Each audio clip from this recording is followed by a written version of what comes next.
Brothers by Andrew Forster. Saddled with you for the afternoon, me and Paul ambled across the threadbare field to the bus stop, talking over Sheffield Wednesday's chances in the Cup, while you skipped beside us in your ridiculous tank top, spouting 6-year-old views on Rotherham United. Suddenly you froze, said you hadn't any bus fare. I sighed, said you should go and ask Mum, and while you windmilled home I looked at Paul. His smile, like mine, said I was 9 and he was 10, and we must stroll the town doing what grown-ups do. As a bus crested the hill, we chased Olympic gold. Looking back, I saw you spring towards the gate, your hand holding out what must have been a coin. I ran on, unable to close the distance I'd set in motion. So what's it all about? It's 2 older brothers and they're excited to be left on their own, but they're also given the responsibility of looking after their younger brother, who's 6 years old. He forgets his bus money and runs home, and they leave him behind. This poem marks the moment when the relationship between the brothers changes. The poem has 14 lines, but it doesn't fit any of the conventions of a sonnet, so you do need to be careful when talking about form that you're not just making assumptions. It has 2 5-line stanzas followed by a 4-line stanza.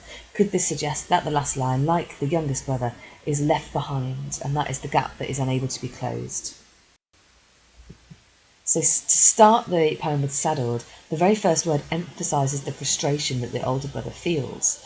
And the 2 brothers are very much against the young one. It's me and Paul, and there's a sense of ganging up there, where it's 2 against 1, the older versus the younger. Ambled suggests a relaxed, sedate pace. They're not in any rush.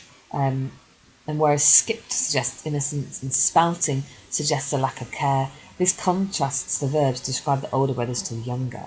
So ambled is very different to skipped, and it shows the difference in age and it shows the difference in attitude.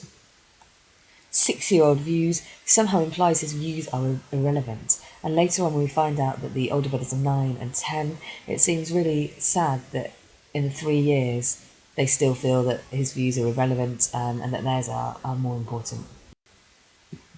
Suddenly, this implies the changing tone in the poem with the word suddenly, and the older brother demonstrating his annoyance through the short clauses, I sighed, and then defaulting to go and ask Mum to the adult position.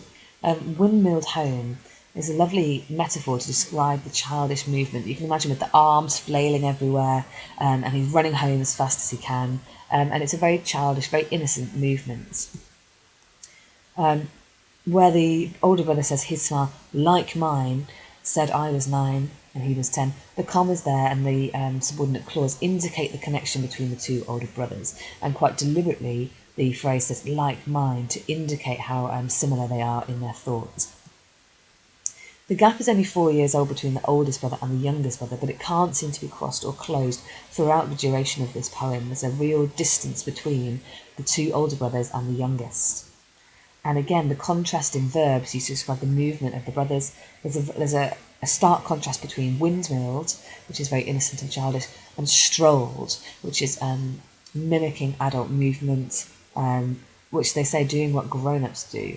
And the phrase grown-ups sort of betrays their innocence because they don't use the word adults, but they use the word grown-ups, which is still a very childish phrase to use.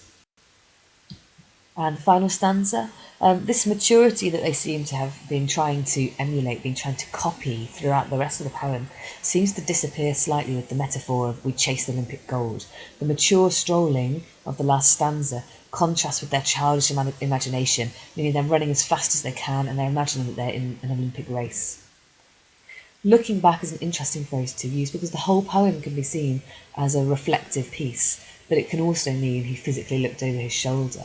But it's ambiguous as to what he's thinking. Is he thinking about that moment where he was physically looking back? Is he thinking about his relationship with his brother and looking back over years in order to write this?